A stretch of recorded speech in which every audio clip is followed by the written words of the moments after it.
until I was 65, and I fell out of that tree and ruined myself. I was all right till I fell out of that tree. What were you doing in the tree? Huh? What were you doing in the tree? I was working in Hanover, cutting heels, leather heels. What was you doing in the tree when you hurt your arm? Oh, I got up in there to get on a ladder to get some pretty apples. If it fell on the ground, they'd bust. And I fell off. That's what I done. I can't even use it. I was left-handed. Now I can't use my left hand, and I messed it. I can't even write with this hand. Well, can you tell me about moonshining in Marlton? Huh? Can you tell me about moonshine in Marlton? Yes, sir. Cliff Sharp made moonshine. His wife made it or something. Did he make good moonshine? Oh, yeah. They made good moonshine. Donald Galford made it. I got it off of Donald. Clarence Wilfone made it. And he killed Clarence's wife for delivering, Doc Norman delivering his baby. That's the baby that Lyle Campbell's got, married. Wilbur Miller took it to keep when he was 3 days old. Well, the welfare was paying him to take care of that kid, too.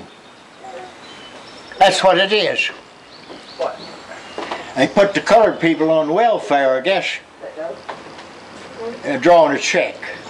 They didn't work for their money. My mother and my dad, we worked for what we got. Yes, sir, we worked for what we got. Well, now, you told me something about where the black people had a restaurant at the stockyards. Huh?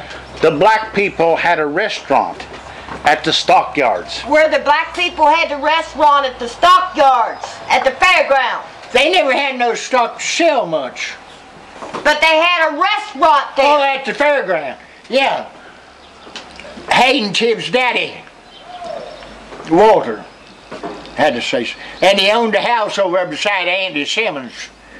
And that's where that Pentecostal church was there.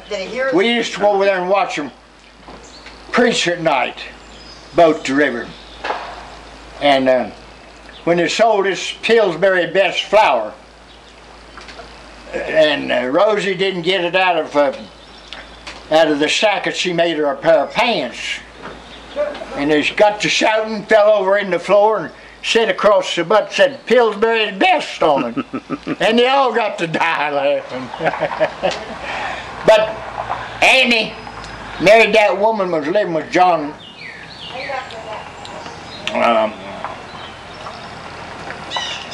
Neighbors, Walter Neighbors' daddy.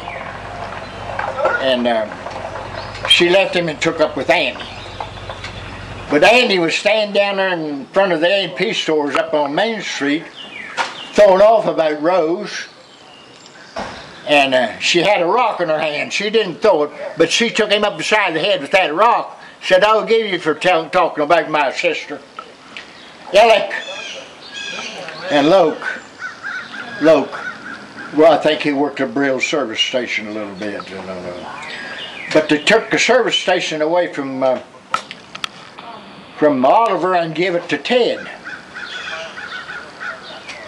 Ted got a finger mashed off up there at the tanner on the machine. I think what money he got out of that, he put it in and went over and took over Brill's station. Yeah. But Aunt Nellie is my mother's sister. And her and Omer fell out. I don't know. Clarence worked in the post office. Butch's mother died was full of dope, kept her doped. She died. And Clarence got to drinking after that. Aunt Nellie told Mom. See, Mom was a Metis. Ernest Metis got wounded in the service, and Carl Metis was in the service. Her two brothers was in service. But Effie, Daddy had a sister that married Harv Michael, worked down here. He lived at Riverside. He built that house over there that Hubert Buzzard got there. John Nasbury and Daniel got it. And Daniel wouldn't stay up there. He went down and boarding at R.A. Handler's. And Jim was boarding over there. when he went in service. But I done worked as a tanner about 10, 12 years before he come there. Yeah. What do you know about the doctors? Doctor, he was over the giving them shots. I took smallpox in there and died typhoid fever in the other. In the schoolhouse they tore down. Who was the doctors in Marlton at the older days? Doc Jim. What kind of doctor was he? Doc Jim, he didn't have nothing to do with the hospital or Doc Norman. But Doc Howard did. Doc Howard done all Mr. Carr's doctor, Ernest Carr, up the river. You know, they sent Ernest Carr and Cecil Carr's brother to the pen, they hung him. Well, they stopped that hanging. They either give him an electric chair or a gas chamber. They give him a needle now to put him to sleep. Yeah. Who delivered all your babies in Marlton? Doc McClure. He was a baby doctor. Licked his lips a lot. Huh? Licked his lips a lot. Did he deliver you? Nope. Dr. Dilly. Dr. Dilly did him. Dr. Dilly. All right, Doc Dilly. He took over the dairy, Smith's Dairy up there. Jake Galford was hauling the milk in from Richwood or somewhere, other places. He took over down there where he worked at Hanover, Pulaski. He put in them movies in there or something, you know. Did Doc Howard kill his wife?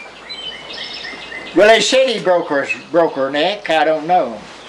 But another, Price Taylor, worked in Clark's Hotel. I used to carry stuff down there from Miss Williams. Clark's Hotel. They said they shoved him down the stairs and broke his neck. There was a bunch up in there playing poker. That's what I heard. And they claimed Guy Jr. belonged to him or something. Or Guy Barnes is who his daddy's supposed to be. And he married a old man Napper's daughter. She stabbed Guy Barnes. She was a school teacher. They sent her to Western, I think, being crazy or something, I think. He used to go up King's Camp and take care of King's. He had a cart horse he used to bring to fair and put on the racetrack. Yeah. Well, what did you buy your land with? I had $1,200 insurance policy. I had insurance policies. People's Life, they're all tied in together. My insurance policies are all tied in together. How much did you pay for that land up there? Well, what I got was $2,200, I believe it was. But I didn't know the rest of it was supposed to went with it. Blake's was supposed to have the say-so of that Marlin Lumber Company.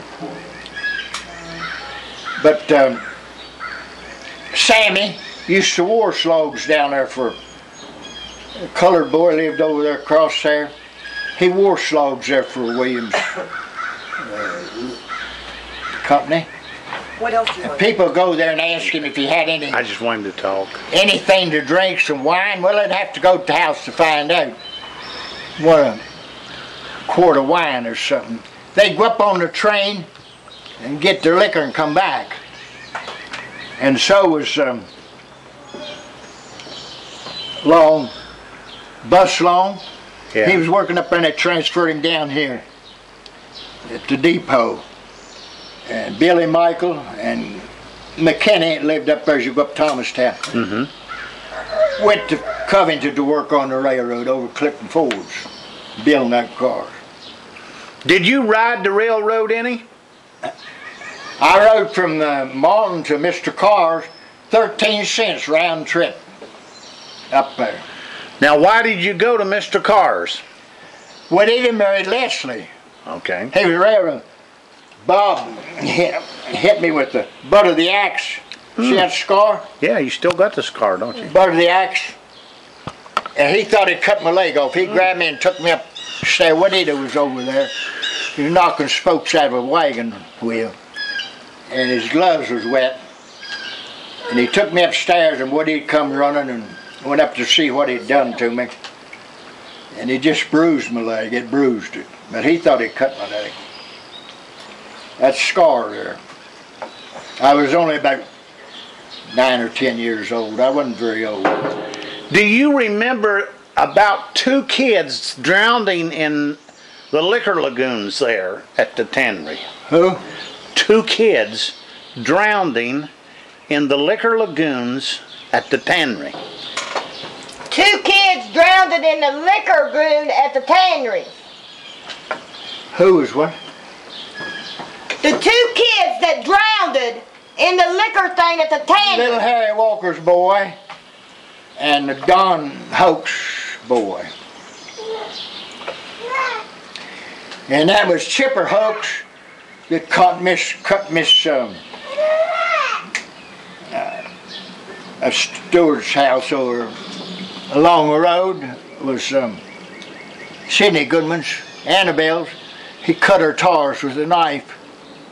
And I guess old Bill Sharp got him out of it. Bill Sharp's the one that had to say so at Sidney's place. Why did the kids get drowned at the tannery? There was a hole. Warnie Moore was going from work down there to get his dinner. He had a hole cut in the fence. He'd walk liquor vats down there, the tub, and go through, and them kids got up there and got up on the ice. I was working on the machine there when them boys got drowned. I was working at the tanner on a hair machine. And they told her that Dempsey McNeil got his hand tore off in the hair machine. I was working on the hair machine when he got his hand, acting a fool, and throwed his hand in the fleece machine, cut his hand off. And Dan Liptrap was working there. The men that belonged to the company couldn't belong to the union. The night watchmen or the firemen, Right.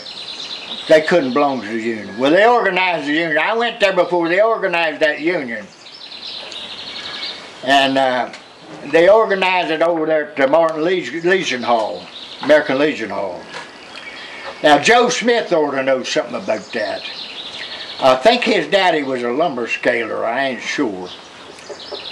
But Houston Simmons, they used to have a bakery there at the Alpine Theater, a bakery. The CJ store was up there, and the OK Grocery. They moved the CJ store down on Main Street, where Nancy Broyles was running. And when they took up they moved the telephone office down there. He was up over the bank of Martin, back there where Milo had his dentist's office. I was in there getting a tooth filled or something. And he had a grist mill at Talbot Walls up on the wall there. And I said, you see that grist mill? I took feed out of that, bran and stuff out of that Williams. Cornmeal, a bushel. You take a toll out of a gallon of cornmeal out of a bushel of corn ground. Made good cornmeal. But after they put in that fish hatchery, they ruined his grist mill. And Milo and them, they took it down, took it up yonder Thorman somewhere and put it back up, didn't they? Were you ever in that old grist mill? I went to school to Lucille Bright. That's okay. She married a Simmons. Yeah. Was you in the grist mill? No, Was you I ever never. in it? Yeah, I was in the grist mill. I said I went up there and got feed out of it. And he ground cornmeal. You give toll a gallon out of a bushel of corn ground. Then he sold the mill, his part? Huh? He sold the toll? He sold his share? Yeah, Milo, old man Milo got it. Doc Milo. They had that dentist's office put there up above S.B. Wallace's. And there's a little house in between there that John Zora tore down. Me and Anderson lived in it. Well, his wife left him and she come back and she worked in the bank of Malton, when I bought my place up yonder. She's working in there. And Doc, Hannah, and Ruby was up in Doc Norman's office. They told me to come back down there and they'd fix me up.